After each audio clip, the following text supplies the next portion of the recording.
cuando quieras. Bueno, pues vamos a poner aquí el computador.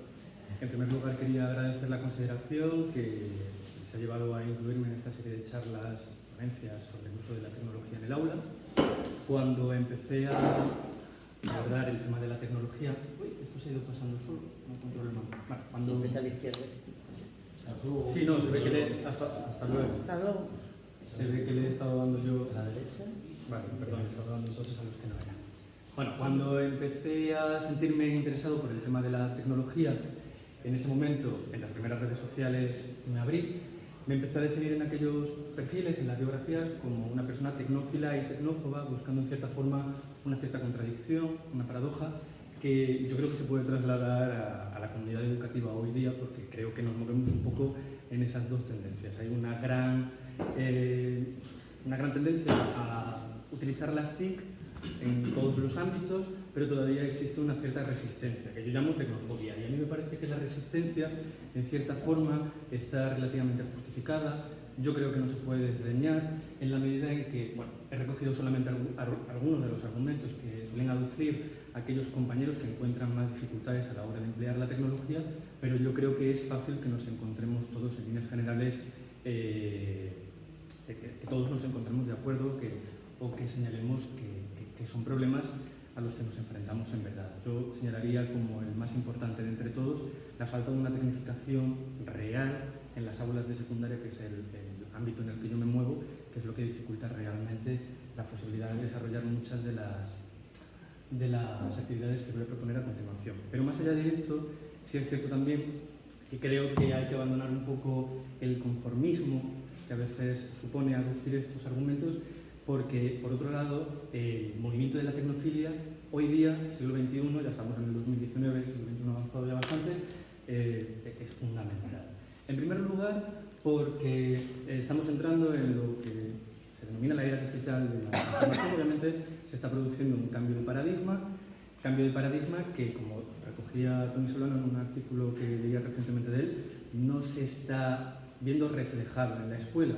Y se tiene que ver fundamentalmente porque la alfabetización no se puede entender en su sentido más clásico, limitado a los conceptos de carácter lingüístico, sino que realmente la alfabetización hoy, 2019, tiene que incorporar aquellas nociones, al menos básicas, de la competencia digital. Porque yo creo que un concepto que hemos construido entre todos a la hora de repetir un axioma, que creo que es falso, es el de que nuestro alumnado es nativo digital por el mero hecho de haber nacido con un teléfono móvil debajo del brazo. Y yo creo que es un error, porque realmente saben hacer muchas cosas, saben hacer scroll, zoom, ver vídeos de YouTube, pero en el momento en que escarbas un poquito más te das cuenta de que no tienen las destrezas digitales básicas para hacer cosas algo más complejas.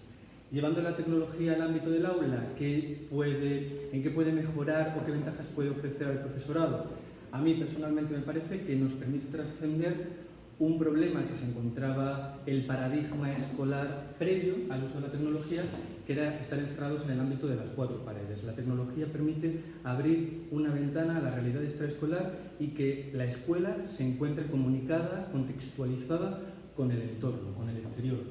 Asimismo, también es un elemento que proporciona motivación, o al menos yo he descubierto que en aquellas actividades en las que la he puesto en marcha, mi alumnado suele pasar más fácilmente por el aro en aquellas propuestas que le lanzo. Se puede convertir, sin entenderlo de forma peyorativa, un poco como la zanahoria que le va a permitir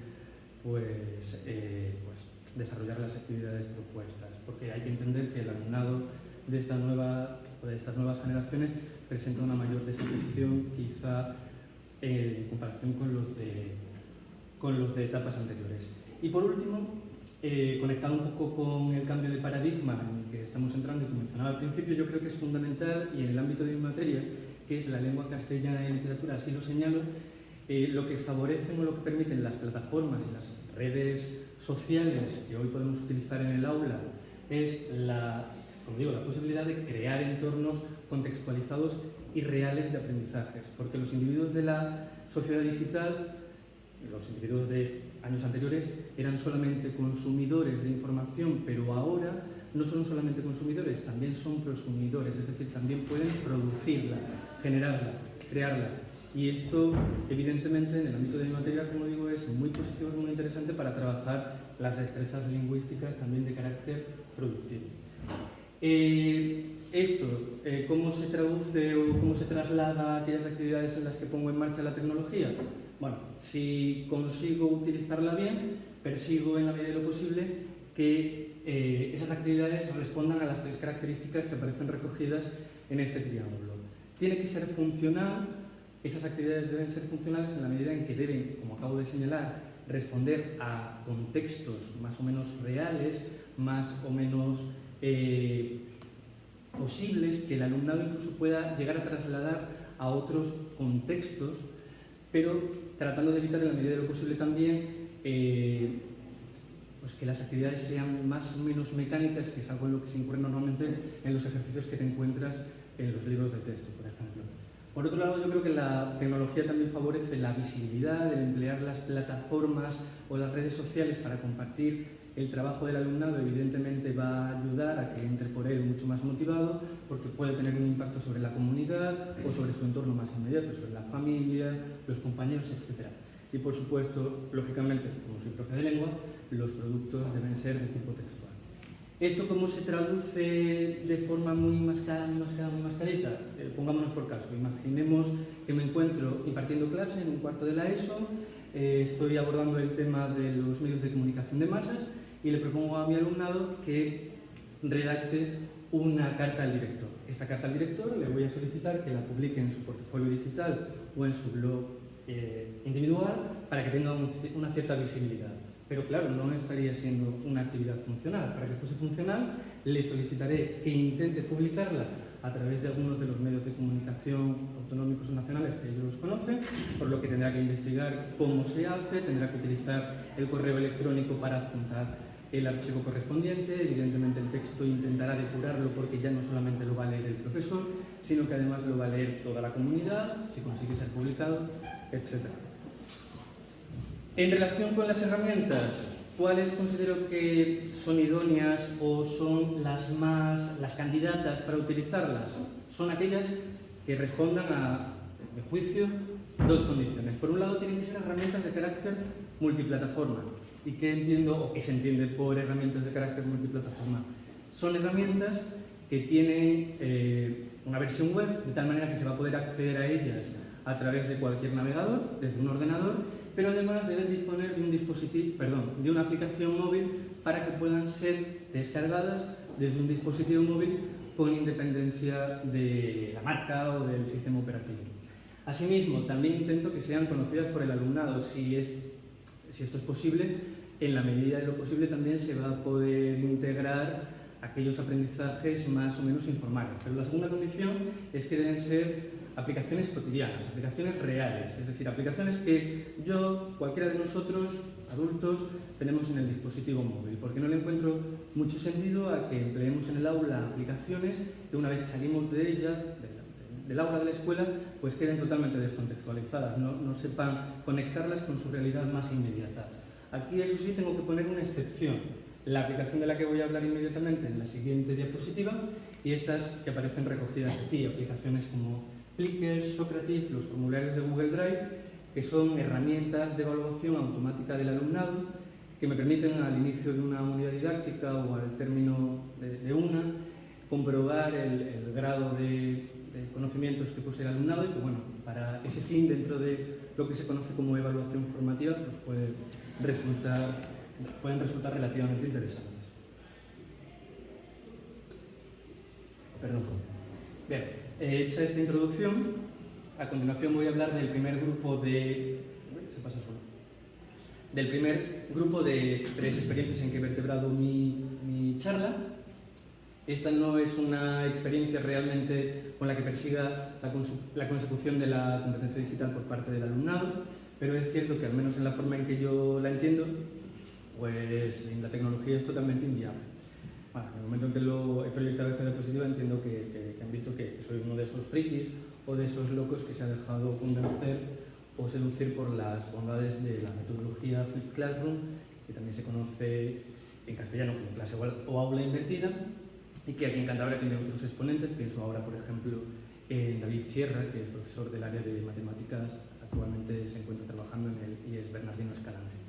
Para aquellos de ustedes que desconozcan en qué consiste esta metodología, lo voy a explicar muy sucintamente. Fundamentalmente consiste en la inversión de las actividades o de los roles que se han considerado más o menos normales, lógicos, esperables en el ámbito del aula y en el ámbito doméstico de la casa como tarea. En el marco pedagógico más clásico o más tradicional, normalmente la mayor parte del espacio del aula se invierte para la transmisión de los contenidos o de las nociones de una unidad, que es lo que se ha conocido toda la vida como lección magistral. Y en casa es donde el alumnado tiene que desarrollar la batería de ejercicios o de tareas que el profesor le propone. Y en ese momento a lo mejor el alumnado se encuentra con una serie de dificultades que al no tener al profesor delante, pues le pueden resultar difíciles de resolver. Esto es lo que se propone invertir o superar en el marco, en el método del Flipped Classroom. En este caso, el profesor le proporciona la lección magistral al alumnado al inicio de la sesión o de la unidad, de tal manera que esa es la tarea que el alumnado de forma individual tiene que desarrollar. Obviamente puede no entenderlo todo y entonces al inicio de la siguiente sesión, el profesor, yo en este caso, tengo que comprobar qué han entendido, qué han dejado de entender, lo que se ha entendido se puede obviar, lo que no se ha entendido entonces tendré que incidir sobre ello para rematarlo, pero lo importante es que a partir de ahí, una vez todo esté suficientemente comprendido, una vez pues, todo esté superado, el resto del tiempo lo puedo invertir para aplicar o para desarrollar las actividades que normalmente se ejecutaban en casa, sin la ayuda del profesor. Y aquí ahora estoy yo para echar un cable. En mi caso, las lecciones magistrales las proporciono en forma de vídeo, que se encuentran alojados en mi canal de YouTube. Es lo más llamativo del método, pero en realidad no es el método en sí, es solamente la punta del iceberg, y la lección magistral se puede proporcionar de muchas otras formas, eso por ejemplo en los apuntes de toda la vida. Cierto es que mi alumnado no ve estas lecciones magistrales antes de llegar a la clase a través del canal de YouTube, sino que lo ve a través de esta plataforma que aparece aquí también recogida en esta diapositiva, que es Edpuzzle, una plataforma que a mí me parece fantástica. Por la sencilla razón de que aquí yo puedo, evidentemente el alumnado está dado de alta y yo aquí puedo monitorizar o hacer un seguimiento del trabajo desarrollado por el alumnado. Además, aquí puedo incorporar comentarios a los vídeos, notas de audio y lo más importante, preguntas de todo tipo. Preguntas de opción múltiple, preguntas abiertas. El alumnado, cuando visualiza los vídeos a través de esta plataforma, se encuentra con que en un momento dado el vídeo se detiene porque aparece una pregunta que tiene que resolver. No puede pasar en ningún momento el vídeo hacia adelante, solamente puede rebobinarlo para ver algo que no le haya quedado claro anteriormente. Incluso en caso de que cambiase de pestaña, el vídeo automáticamente se detiene, es decir, que tiene que tenerlo presente en el monitor. Pero lo más interesante, como digo, es la posibilidad que yo tengo como profesor de monitorizar toda la actividad del alumnado en esta plataforma. Es decir, yo puedo comprobar o puedo volcar pues, los resultados de los cuestionarios que aparecen en los vídeos, también puedo comprobar o ver cuántas veces han necesitado ver un vídeo en concreto o incluso una sección del vídeo, de forma que puedo incluso llegar a conocer que a alguno le ha ofrecido una cierta dificultad. ¿Cuál es, creo, a mi juicio, la ventaja que a mí al menos me ha ofrecido emplear esta metodología? Bueno, yo creo que la principal razón por la que la empecé a utilizar fue porque me permite atender a la diversidad. Yo creo que es la mejor fórmula que he encontrado para atender a los distintos ritmos de aprendizaje. De hecho, la primera vez que la puse en práctica fue con un grupo de primero de bachillerato, un grupo con el que empezaba a trabajar la sintaxis y me di cuenta rápidamente que había un sector del grupo que pillaba los conceptos con mucha rapidez, pero otro al que le costaba un poco más y que necesitaba que incidiera un poco más, que lo repitiera.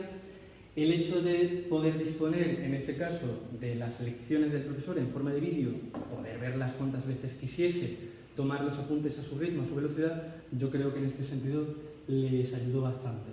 Además, es un método que no descuida en absoluto los contenidos, pero tampoco los convierte en la piedra angular del sistema. Es decir, tienen su importancia, pero realmente el tiempo en clase se invierte para el desarrollo de las actividades. Además, el propio método es muy exigente con el diseño de las actividades que se tiene que realizar. Las actividades, en la medida de lo posible, deben poseer un enfoque de tipo competencial, buscando, siempre que se pueda, el desarrollo por parte del alumnado de habilidades de orden superior. Pienso en crear, analizar, este tipo de cosas.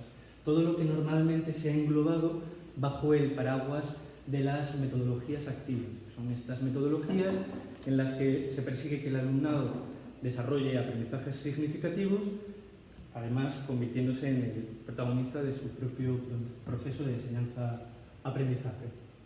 Y el hecho de invertir el tiempo en el aula para el desarrollo o la ejecución de las actividades, yo creo que supera o consigue eliminar una de las principales brechas o problemas que ofrece el sistema educativo actual. Como he señalado antes, si yo mando una tarea para casa, el alumnado ahí tiene dos opciones y se encuentra con algún tipo de dificultad. O bien la abandona, o bien con suerte es capaz de recurrir a alguna academia o a alguna clase particular. En este caso, no, o en la medida de lo posible, no, porque disponen de mi elección para hacerlo. Y hay que tener en cuenta que evidentemente no todas las familias se pueden costear una academia o una clase particular. Por último, entre las ventajas, también señalo que al principio de una determinada sesión o de una determinada unidad, trabajar con el puzzle me proporciona una ingente cantidad de información, porque esa plataforma, como he dicho, me devuelve el resultado de los cuestionarios y me permite saber si tengo que incidir más en unos contenidos o en unas actividades que en otras. Entonces, al principio de la unidad o de una determinada sesión, soy capaz de reorientar el propio proceso de enseñanza-aprendizaje, lo cual me parece que también es positivo. Los detractores del método, evidentemente, señalan una serie de desventajas que no conviene tampoco descuidar. Por un lado, la brecha digital, que reconozco que es un problema al que yo personalmente no me he enfrentado, pero también reconozco que posiblemente esto se deba a que me muevo en unos niveles altos en los que el alumnado, si no dispone de un ordenador, seguro dispone de un dispositivo móvil desde el que puede ver los vídeos tranquilamente en casa. La exigencia horaria, por su parte, sí que puede constituir un problema, pero se puede resolver también muy fácilmente en el momento en el que se establezca exactamente lo que tiene que ver el alumnado y que sería nada más que eso, y que se proporcione de forma escalonada y también de manera coordinada en caso de que varios docentes dentro de un mismo equipo educativo participen de esta metodología. Son algunas de las posibilidades. Bueno, en cualquier caso, si ahora ustedes me preguntaran si considero que es el Flipped Classroom la solución, yo eso sí es cierto, diría que no. Pero diría que no a pesar de toda la perorata que acabo de soltar, porque también es cierto que no creo en varitas mágicas y que creo realmente que lo que funciona con el alumnado es la combinación de metodologías variadas y que además se tienen que ajustar, eso es obvio, a la especificidad de cada grupo e incluso también de cada profesor. Tengo que reconocer, admitir desde la honestidad que no encuentro grandes diferencias en las unidades en las que aplico este método y en las que no. Entonces, ¿a mí me gusta? Sí. ¿Yo lo vendo? Sí, porque me parece que es la única fórmula que he encontrado realmente para trabajar desde la atención a la diversidad, sin descuidar los contenidos y poniendo las actividades en el centro de la clase. Pero, para gustos colores, en este sentido tengo que ser franco. En relación con las actividades, bueno, pues obviamente una parte importante de mi praxis docente busca que el alumnado desarrolle entre esas actividades proyectos. Con los proyectos es con los que persigo fundamentalmente que el alumnado adquiera o consiga la competencia digital. Y en este caso pues me voy a centrar a señalar cómo la tecnología se puede convertir en el artefacto, en el soporte, en la justificación para que estos proyectos tengan cabida en el aula. En primer lugar voy a hablar de la aplicación de Google Maps. El Google Maps es una herramienta que a mí me gusta personalmente mucho, es que me encanta, tengo que admitirlo, y muchos docentes me dicen, ¿pero por qué? Yo creo que no lo entienden, pero porque desconocen una opción fantástica que tienen, siguiendo ese itinerario, este itinerario que aparece en esta diapositiva, que te permite generar un mapa propio. En ese momento aparece una pantalla como esta, en la que aparece el mapa básico de la base de datos de Google Maps, pero existe la posibilidad de añadir geolocalizaciones, líneas, formas de distintos colores, con distintos iconos, etc.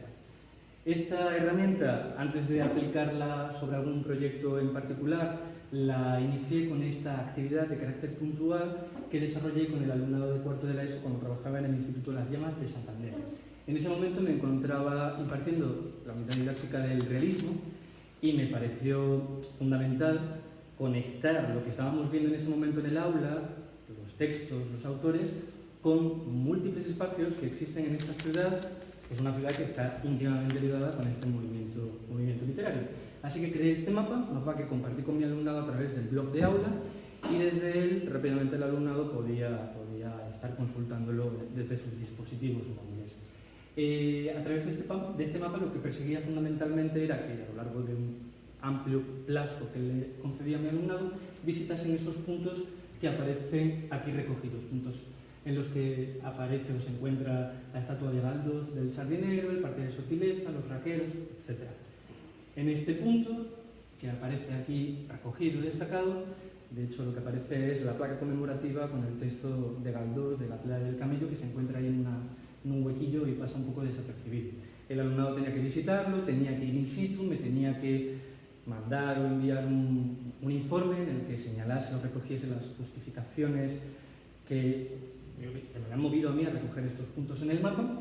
Lógicamente tenían que incluir una fotografía que me permitiese justificar que les permitiese justificar que habían estado ahí, porque el interés en la actividad estaba que visitasen los espacios, no que lo realizaran de forma telemática. Pero bueno, la actividad no solamente consistió en esto. Asimismo, de forma paralela, de forma auxiliar, solamente para aquellos que quisiesen realizarlo, de forma voluntaria o optativa, en algunos puntos como en este, añadí una información adicional para que completaran unas pistas. Es decir, además de esto, les proporcioné a través del mapa una gincana. Porque en algunos puntos, por medio de una serie de pesquisas o investigaciones básicas a través de Internet, podían completar una coordenada que le había dado de forma incompleta también en esa misma entrada en el blog de aula. Evidentemente la coordenada está incompleta porque las únicas letras que deben ahí aparecer son la N de norte y la W de oeste en inglés. Las otras deberían ser cifras. Entonces, una vez conseguían sustituirlas por la cifra correspondiente, introducían esa coordenada en el buscador de Google Maps y rápidamente les llevaba a un punto en el que había escondido un tesoro que estaba relativamente cerca del último punto que debían visitar, también relativamente cerca de mi domicilio de entonces para poder comprobar que no se extraviaba o que estaba en condiciones. Y bueno, y el alumnado que pasó a buscarlo, pues se encontró ahí una serie de recompensas para canjear a lo largo de todo el curso. Pero bueno, no iba a hablar de actividades puntuales, sino del uso de la tecnología en proyectos como este. En este caso, es una propuesta que le lancé al alumnado de primero de la ESO del Instituto Ría San Martín de Suances, con el que, divididos en grupos, les pedí a esos grupos que crearan de forma colaborativa un mapa de la región, de la Comunidad Autónoma Cántabra, en que señalaran o recogieran en distintas geolocalizaciones seres mitológicos de la comunidad, así como leyendas también de nuestra región. Evidentemente tenían que justificar por qué los habían ubicado en un determinado espacio y demás. En la descripción que hay asociada a cada uno de estos puntos, incluyeron un texto totalmente original, texto en que aparece una descripción del ser mitológico o una narración de la leyenda, que evidentemente construyeron a partir de la lectura de los materiales de todo tipo, en formato físico o digital, que les proporcionamos y que aparecen debidamente referenciados al final de los textos.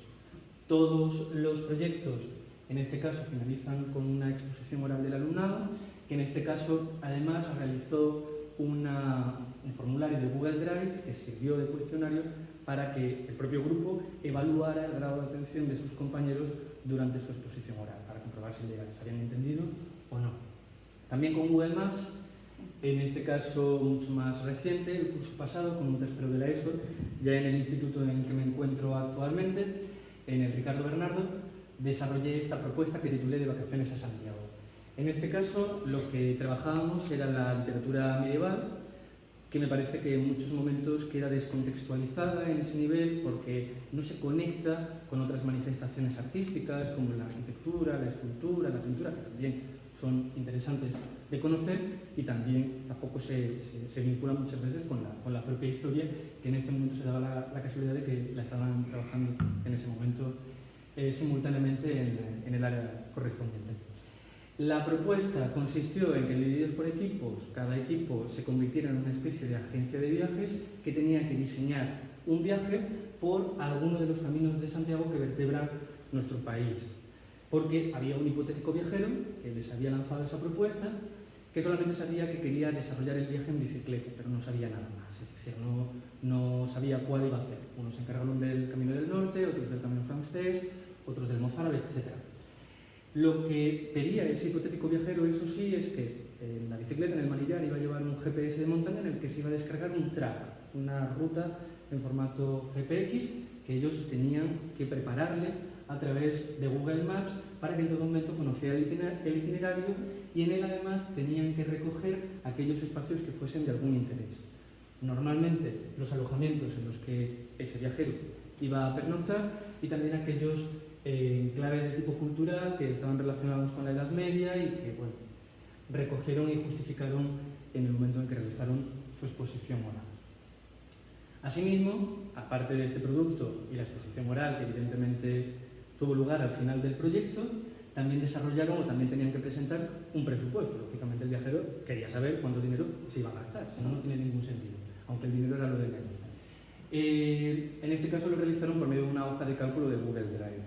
Utilizar las herramientas de Google para mí es muy útil, no solamente porque creo que son las herramientas más realistas, más cotidianas que empleamos, pero es que cuando trabajas en equipos, cuando trabajas aplicando las estrategias del aprendizaje cooperativo, es que son fantásticas, se me permite el adjetivo, porque permiten, por un lado, compartir los productos entre los distintos integrantes de un equipo, les permiten, con ese botón que aparece a la izquierda, incluso mantener conversaciones en línea entre ellos, de tal forma que pueden, pues, hablar mientras están ejecutando el proyecto, pueden hablar a distancia, y a mí, cuando una vez comparten conmigo los distintos materiales, incluso a través de este hipervínculo que ahora mismo está destacado en esta diapositiva, me permite conocer o me devuelve un historial de las distintas de las ediciones del documento, de tal manera que puedo comprobar en todo momento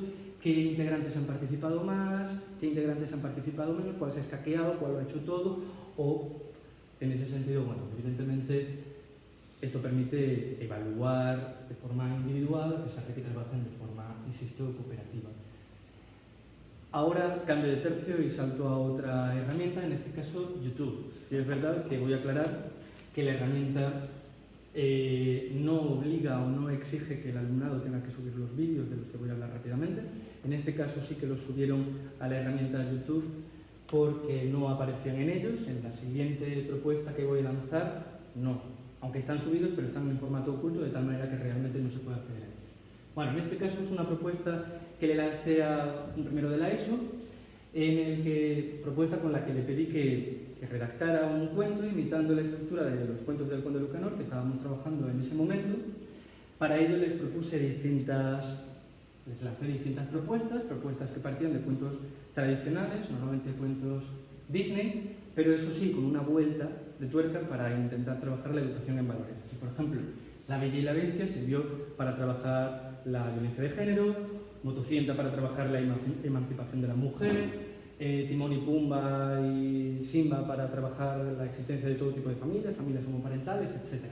Entonces el alumnado tenía que construir un cuento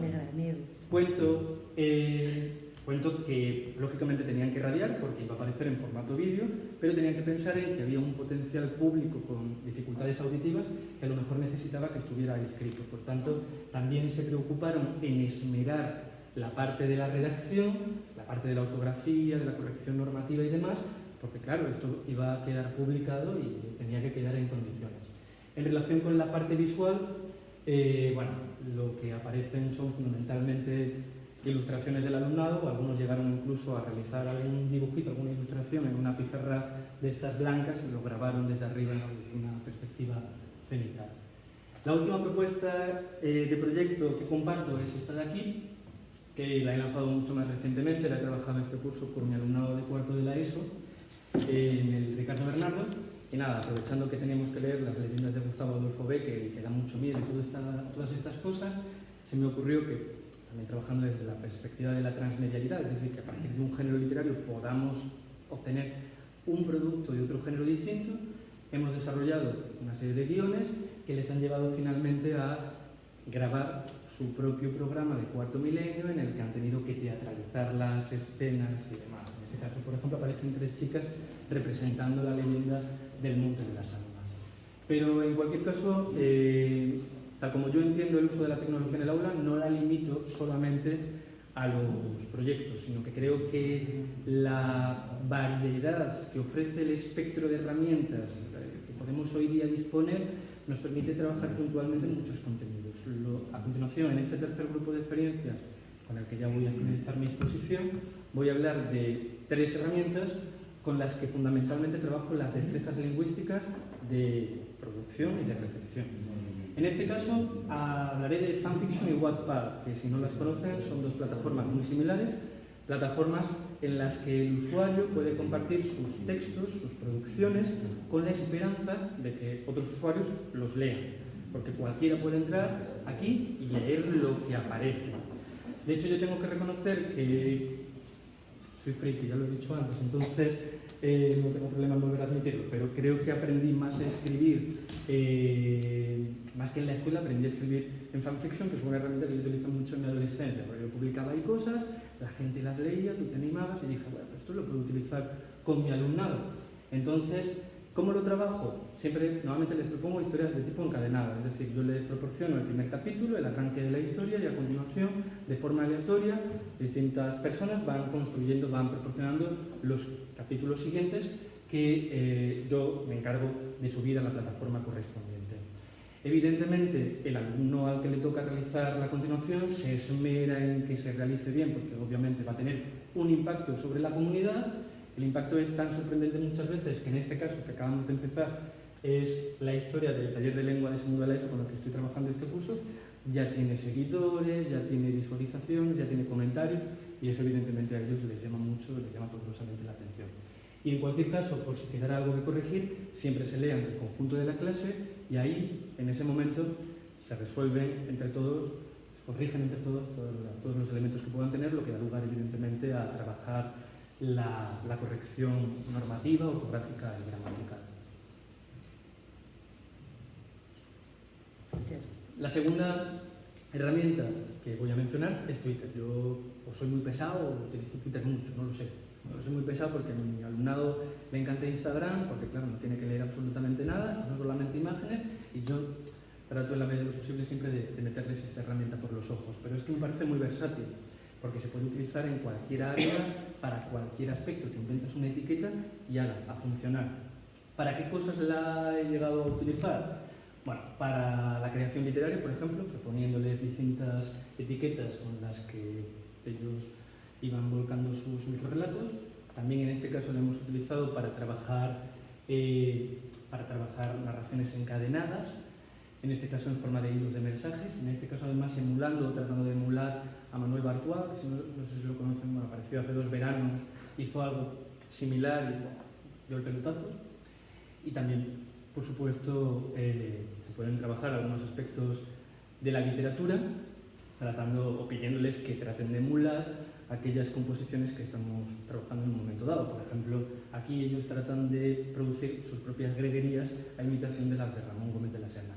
Antes de seguir, eso sí, quería aclarar que las producciones o las creaciones que emiten a través de Twitter son totalmente voluntarias. Cierto es que en esta actividad o en esta herramienta yo no les pido que se creen un perfil porque no es algo que tampoco me apetezca, tampoco los quiero saturar en relación con la tecnología.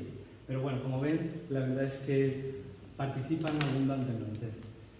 Twitter también facilita el contacto con el mundo exterior, de lo que hablaba al principio en la introducción de mi exposición. Desgraciadamente esta actividad nos ha dado mucho juego. En ella, el alumnado, leyendo los medios de comunicación, tenía que detectar errores. No solo errar, han salido errores de bulto de todos los colores, de todos los tamaños, tenían que señalarlos y que corregirlos a partir de un código que le había proporcionado previamente. Bueno, ha dado mucho de sí y también evidentemente nos ha dado mucho de comentar en clase.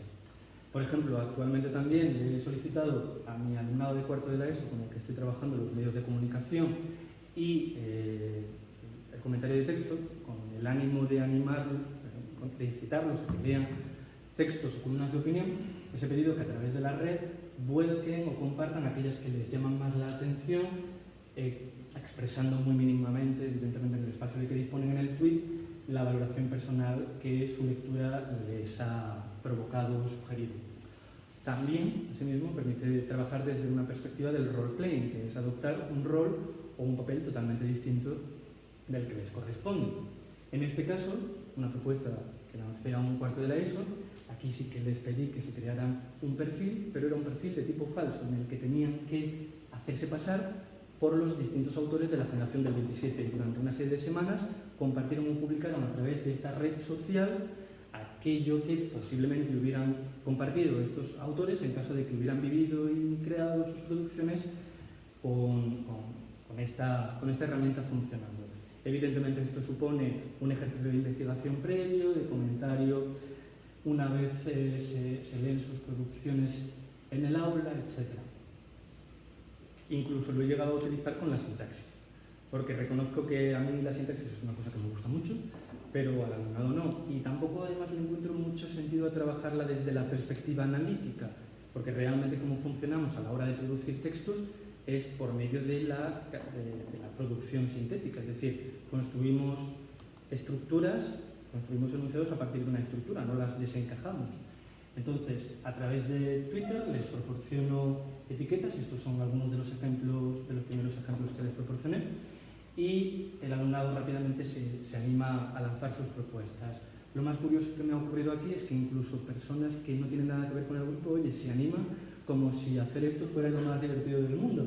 Y te acabas de encontrar un kebab en Barcelona. Reconozco que a mí es algo que me llama poderosamente la atención.